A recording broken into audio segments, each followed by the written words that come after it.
হঠাৎ করে দুপুরে বাসায় মেহমান চলে আসছে। দুপুরে রান্না করতে যাব ঠিক সেই সময় খুবই অল্প সময়ের মধ্যে কি কি রান্না করব ভেবে পাচ্ছিলাম না। মেহমানেরা বিকালে বাসায় চলে যাবে, তো মাংস তো রান্না করতেই হবে। অন্য সব রকম রান্নার জিনিস বাসায় থাকলেও ফ্রিজে কোনো মাংসই ছিল না। তো আমাদের গ্রামে একটা মুরগি ফার্ম থেকে শাশুড়ি একটা মুরগি নিয়ে আসছে।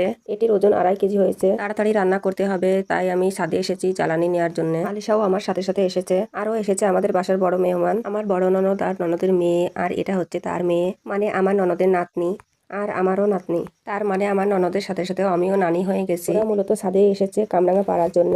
আমার নিজের হাতে লাগানো এই কামরাঙা গাছ বছরে কয়বার ফল ধরে গুণে শেষ করতে পারি না। তো আপনারাই দেখেন, কখনো ফুল, কখনো ছোট ছোট কামরাঙা, আবার কখনো বড় বড় কামরাঙাও ধরেছে। এভাবে পর্যায়ক্রমে গাছটাতে সবসময় ফল ধরতেই থাকে। খেতেও বেশি টক না, আমার তো খুবই ভালো লাগে খেতে। তো আমার বড় ননদ একটা কামরাঙা পেরে দিয়েছিল তার নাতনির হাতে, সে নিয়ে দাঁড়িয়ে আছে। যাই হোক, আমি এক জুড়ি জ্বালানি নিয়ে রান্না করে চলে আসছি। তো দুপুর প্রায় হয়ে এসেছে। মুরগি চুলে কুটে রান্না করতে অনেক দেরি হয়ে যাবে।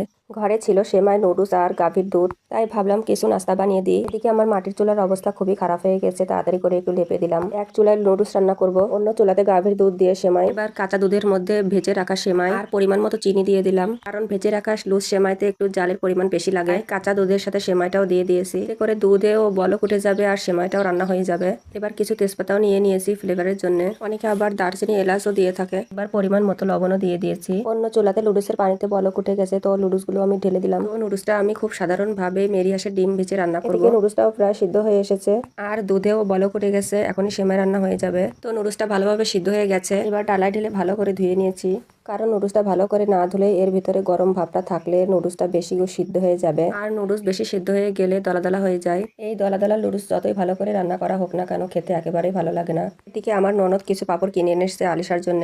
তো নুডলস রান্নার জন্য কড়াইয়ের ভেতর তেল, পেঁয়াজ আর কাঁচা ঝাল কুচি দিয়ে ভালোভাবে ভেজে নিব।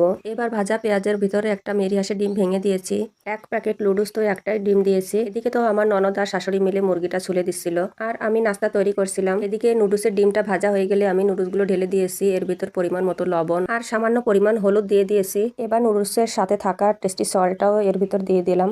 এবার একটু ভালোভাবে নেড়ে দিলেই হয়ে যাবে আমার লুডুস রান্না করা। এদিকে সেমাই রান্না করাও শেষ হয়ে গেছে। আমি তো এইভাবেই লুজ সেমাইগুলো ভেজে দুধ দিয়ে রান্না করে থাকি। লুডুস আর সেমাই রান্না শেষে আমার বড় মেহমানকে খেতে দিয়েছি। তো মেহমানের তো মাথা গরম হয়ে গেছে, ওর আমুকে ধরে মারছে। এদিকে তাড়াতাড়ি কিছু পাঁপড়ও ভেজে দিলাম, কারণ জোহরের আজানের সময় হয়ে আসছে, দুপুরে রান্না করতে হবে। এগুলো খেয়ে পেটটা একটু ঠান্ডা হলে আমি রিল্যাক্সে রান্না করতে পারবো। পাঁপড়গুলো ভেজে আমি এর উপর সাথে সাথে কিছু চিনি ছড়িয়ে দিলাম, যাতে খেতে একটু মিষ্টি মিষ্টি স্বাদ লাগে। এদিকে আলিশাদাও পাঁপড় খাওয়া শুরু করে দিয়েছে। মুরগি পরিষ্কার করে সবাই একসাথে চলে এসেছে নাস্তা করার জন্য। এখানে নাস্তা দিয়েছি সেমাই, নুডলস, পাঁপড় ভাজা আর মেহমানদের আনা জিলাপি। তো আমার ছোট মাতব্বার দেখেন দাঁড়িয়েই আছে, পাঁপড়গুলো নিয়ে বসতে বলছি তাও কিছুতেই বসবে না। তো নাস্তা খেতে খেতে সবাই